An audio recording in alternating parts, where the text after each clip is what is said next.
Hey everyone, welcome to High Energy Girl, a podcast helping women to age stronger because it is never too late to get fit, be strong, and feel sexy.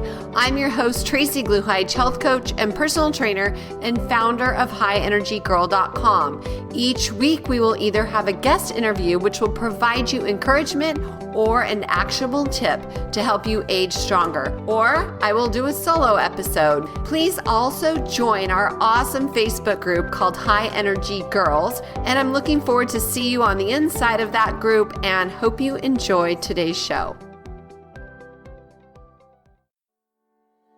Hey everyone, this is Tracee, and I have a special announcement.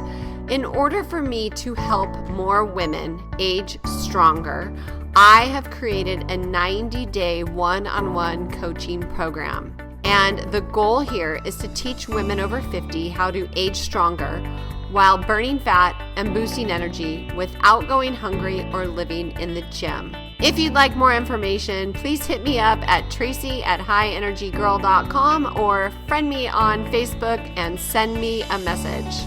I have a goal of transforming 1,000 women in the next year, and I hope you are one of them.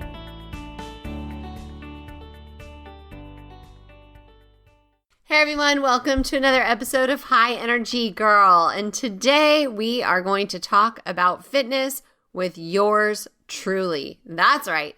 Tracee's favorite thing to do is working out, believe it or not. And so today I'm going to just talk to you guys about a few things that you can try out to get your body moving if you're not already, or if you are, maybe some ways to round out your current fitness level. So many of the girls that come to either our Lean Lady Challenge or want to work with me as a personal coach, they have a goal of losing weight. And it's quite funny because many women, when they want to lose weight, they become cardio queens and they just do so much cardio. And I remember back in the day, we would say, oh, let's go run, let's train for a marathon or let's train for a half marathon in order to, I want to lose 5 or 10 pounds or whatever. Well, you know what? It backfired every single time because too much cardio makes you hungry. And so we'd either stay the same or maybe even put on a little bit of weight. And at the same time, you're banging up your body, just beating it up by pounding the pavement over and over. And I never actually did a full marathon. I did 10 half marathons. That seemed to be a good distance for me.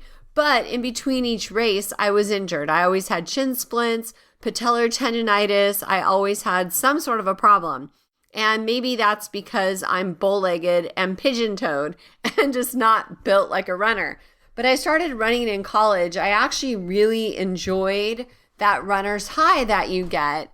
And so I did a lot of 10Ks back then. I think I ran my first half marathon when I think it was in 2006. So I was probably about 41. Yeah, 41. Nike, half marathon, super fun. So anyways, but running too much is really hard on your joints. It is hard on getting cortisol secretion. So too much cardio, too much, remember, just a little bit's fine, but overtraining will get you injured and it will make you hungry and it can increase cortisol levels. Cortisol is a fat storage hormone. So what other things can you do? Well, I'm going to go through a bunch of my favorites, some new things, some old things, and give you guys some new ideas, hopefully, okay? So if you are the type of person that likes to work out at home, which, through the last year and a half, many of my clients had to do, I recommend getting a resistance band set. Now, you can get a whole set for $20 to $30, and you will get different colored bands. So each one has a different weight, I guess, attributed to it. And then also you need an anchor point. Now, these are bands. Some people call them tubes, and they have a handle so you can pull against it. I believe we really want to strengthen our back first and foremost because that is where most people get injured. So a lot of pulling motions, a lot of exercises like that. And so with the resistant band set, you can hook the anchor point inside a door jamb and then just shut the door. Now remember, you want the door to open the opposite way you're going to pull. So if the door opens in, then you are going to be on the outside of the door, okay? So that you are pulling the same way the door closes. And you can adjust these resistance bands. You can use different ones, right? So some of them are different colors, which like I said, it equates to a different weight. Or you can step back to make it harder and step forward to make it easier. That is like my favorite easy tool to use because you can even travel with them. They don't hardly weigh anything. The other thing I think is really cool to have at home is adjustable dumbbells. We have the old-fashioned power blocks, but now they have all kinds of cool ones that you just spin like a little dial, lift up the handle, and it goes anywhere from like, say, 5 pounds to 85 pounds, and it's just on a stand. So gone are the days that you need to have all these different weighted dumbbells, but now you can do adjustable dumbbells. And you always want to move slowly because the slower you move, the better your form's going to be and the longer your time under tension. It's also more difficult because you're not using momentum. You're using pure muscular energy. So some other things that you can do inside with strength training. Well, you can join your local YMCA. They have great different classes. They have really nice strength training rooms, at least in my gym. I prefer using dumbbells, barbells, and cables over the machines. I'm going to explain why. So functionally as a human, we don't usually train our biceps by sitting, or use our biceps, I should say, by sitting in something very isolating. You use multiple joint exercises, but in those machines, you are really isolating one muscle group, which to me isn't very functional. So I prefer more functional movements where you use multiple muscle groups at once. And when you stand and do a bicep curl versus sitting in a machine to do a bicep curl, okay? When you're standing, you're engaging your core, your legs, your glutes. You are using your lats because you're keeping your shoulders back and down. And you're really using a lot of your body versus when you're sitting in the chair and you're leaning over and doing bicep curls, your biceps are isolated and nothing else is really working, okay? So I hope that makes sense to you. So I always prefer doing things standing, okay, so everything's engaged, and using dumbbells, barbells, and cables. Now you can vary it up. So you start off with a light weight. That's your warm-up set. And then you can increase your weight, and naturally your reps are going to go down because it's heavier, so it's harder, so you're not going to be able to do as many, okay? And you can vary your routines all over the board. You can do one day, you can do like more hypertrophy where you're just doing lots of reps. One day you're doing strength where you're just doing heavier weights, less reps. Okay, so you want to really mix it up ideally. I also like doing super slow where you do a really slow contraction and a really slow extension. So maybe like an 8 count up and an 8 count down. Okay, really slow. And you want your muscles to like shake, right? Like it's so fatiguing. It's super fun. When I used to teach classes, it was crazy to see how you'd have to lift a lot lighter if you're doing that. You just can't do the same poundage that you would if you were doing like a traditional 1 or 2 second count up and 1 or 2 second count down, okay? By count up and count down, what I'd mean like a contraction and then an extension. Okay, so imagine a bicep curl. When you're bending your elbow, you're contracting your bicep. When you're straightening your arm, you are extending, all right? Now, those would be your strength training component. And then for cardio, if you're working out at home, there's lots and lots of YouTube videos that you can do. I have a dance series on YouTube. It's called Cardio Dance, so you can check that out. Back in the day, I used to teach Zumba, and so when COVID hit, I was kind of bored, so I did this whole cardio dance thing and put it up on YouTube for my clients, but you guys can check it out also. And it's kind of fun. At first, it's like harder, but you can watch it on TV so you can see it bigger, but it will give you a good cardio workout. I promise you that. The other thing you can do is find an area that has line dancing. We have a barn that's like just a few blocks away that they actually do line dancing inside, and they do beginners for the first hour, and then everybody else shows up, and then they do all kinds of different dances, and it's super fun, easy, but it gives you a little bit of a workout as well. The other thing that's cool to do if you're home and you don't have good equipment is you can get like a jump rope. Those are really simple to use. Or you can walk. Walking outside is great. Now, walking up a hill is even better. And there is where we come to hiking. I absolutely love hiking. I tend to look at the nature around me and just have like gratitude. And I thank God. I love looking for like dragonflies or butterflies or ladybugs.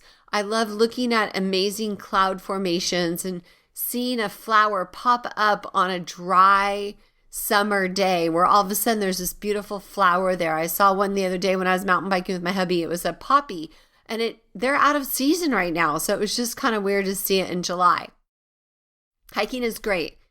And hiking with a friend is even better because of safety. So if you don't have anybody to hike with, you can always find groups on Meetup.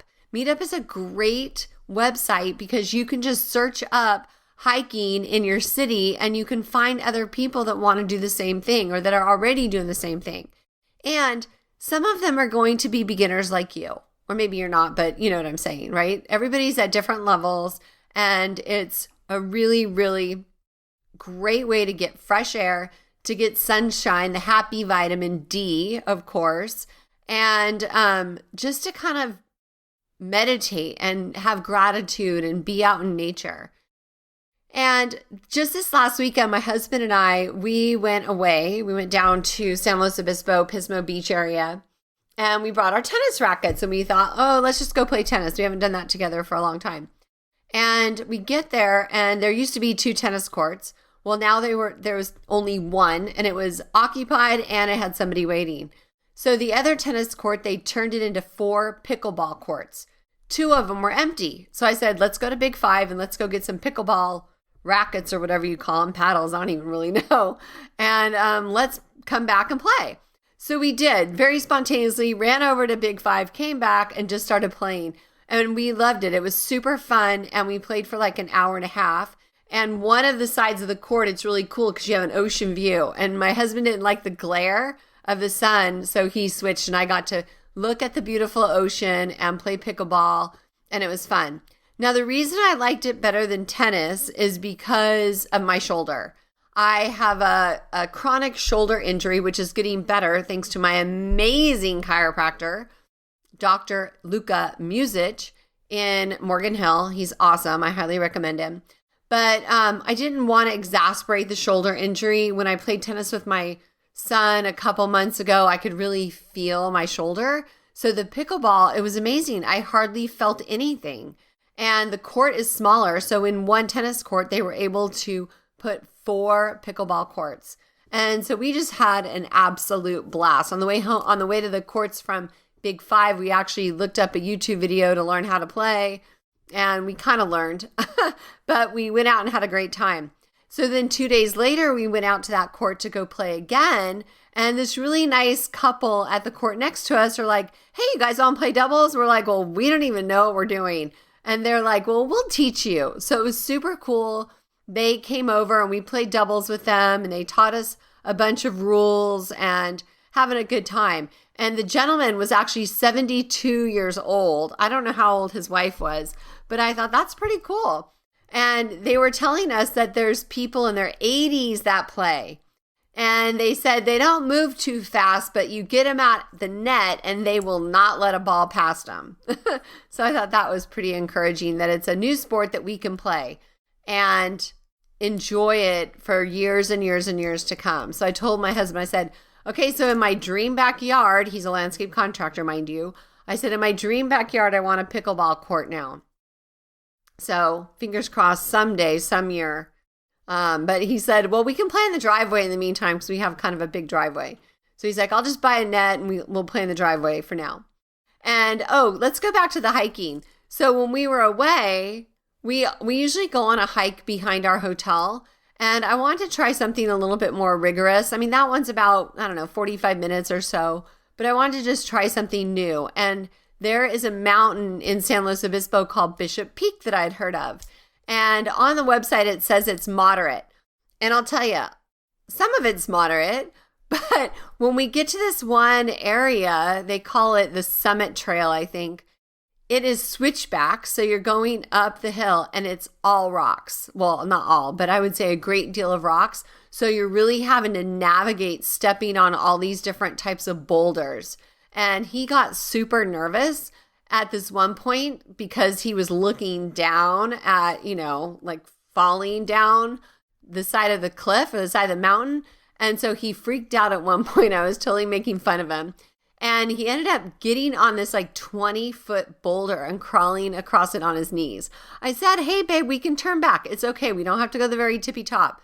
And he was doing it for me because he knew I really wanted to. So he said, let me just get my grip. He had to just get the grip about him. I think I'm saying that right. And so, get his wits together. That's what it was. That's what he said. And so he crawled across that big border and then over to the other side. And then about 5 minutes later, we finally arrived at the top and there was a sign that said end of trail. And I'm like, oh, cool. Okay, we made it. And that was really, really challenging and fun. And so we went back down the rocks and he was nervous again. So he kind of slid on his butt a little bit. And I said to him, we all have our own fears. Like he loves mountain biking and he flies down the mountain. And I brake like crazy down the mountain because it's hard, and it's scary and you could lose control. And so I said, we all have our own fears. There's never any judgment, right? It just doesn't make sense. It's just a ingrained type phobia or whatever. So anyway, so that was a funny story I wanted to share with you guys. So speaking of mountain biking, yes, you do need equipment for that. And I like it better than road biking. We used to road bike more, but with cars and everybody kind of not paying attention while they drive as much as they used to, and just the increased traffic on the road, I'm just not comfortable road biking anymore. Even though we live in the country, it's just, I don't know, I'd rather mountain bike. There's no cars to deal with, and it's a lot more fun. Your tires are wider than a road bike, so they go over rocks okay. If you're on those little narrow tires and you hit a rock, I feel like you're going to go kaboom, and that just freaks me out. So, but mountain biking is another really fun activity that you can do outside. So let's take it back inside. So to round out, so those are some cardio ideas, right? And if you have cardio equipment, good. I have a spin bike. I got it at Costco for a really good deal a couple years ago around Christmas time. And I love it. It was inexpensive, but it's great for your knees. It's great for your joints because you're not pounding the pavement. But I do prefer being outside whenever possible. Okay, super important. I walk my dog, so I'm out there also. Okay, so rounding out. So we have our strength training and we have our cardio. So my new favorite thing is CrossFit. I've been going to CrossFit for about a year or so now, and I love it. I love it for so many reasons. The most important reason I love it for is because I've made some friendships and I just love the girls I work out with.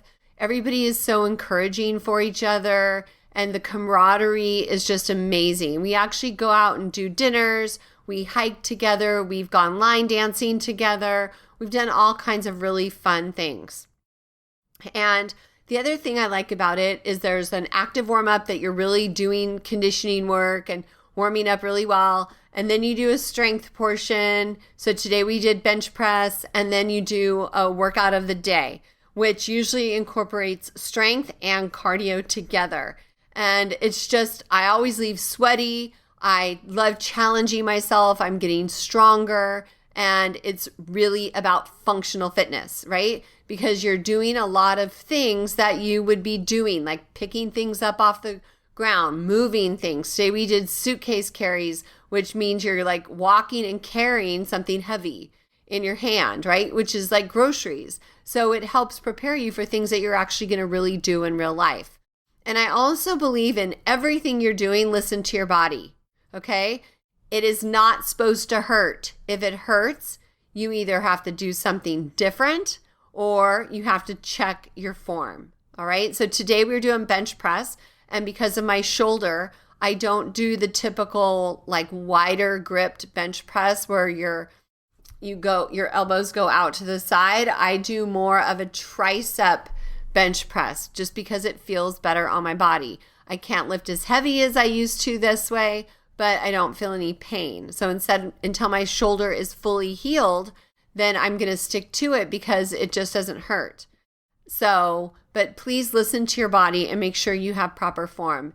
And check out and see if there's a local CrossFit gym in your area. I highly, highly recommend that as well. Now, putting this all together and rounding it out, I also recommend yoga for stretching and balance and mobility. Okay? So yoga, there's lots of different types. One of my new favorites is Yin Yoga, but mostly what you see in gyms is more of a Yang or flow yoga.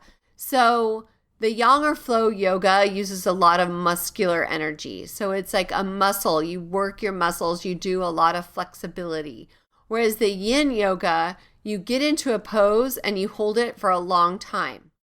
So what this helps with is connective tissue and your joint health, because you create like this tourniquet effect on the joint, and you just kind of have to settle in and breathe into it because it kind of is uncomfortable. But the longer you hold the pose, the deeper you actually can go because you relax and you open. And then when you release it, all this blood rushes to the joint, and that's really, really healing. Now, as you hold the pose and you get deeper and deeper and deeper, you're also helping heal the connective tissue, okay? And that blood flow helps with the connective tissue as well. So what do I say? You want both. You want a little bit of the Yang flow type yoga and a little bit of the Yin yoga, because then you're going to help your muscles, you're going to help your joints, and let's face it, balance is about matching Yin and Yang, okay? Instead of having too much of one and not enough of the other. And mobility work actually helps you with your range of motion within a joint. All right, so mobility is really, really important. You want spine health mobility, hip, knee, shoulder, neck, everything, even your wrists, your fingers, your ankles, all of it. So mobility work, and I do have YouTube videos on for both of those. I think I have one mobility or maybe two. And then I have maybe 3 yoga videos on the YouTube that you can check out. But there's people who are much better than me that you can check out their stuff. I'm a member at Gaia, Gaia, and I really like their yoga videos. So I do some of their yoga videos. And sometimes if I'm in a hurry, I just do like, say, 20, 30 minutes. But at least a little bit is good. And listen to your body and determine where you need to stretch, okay?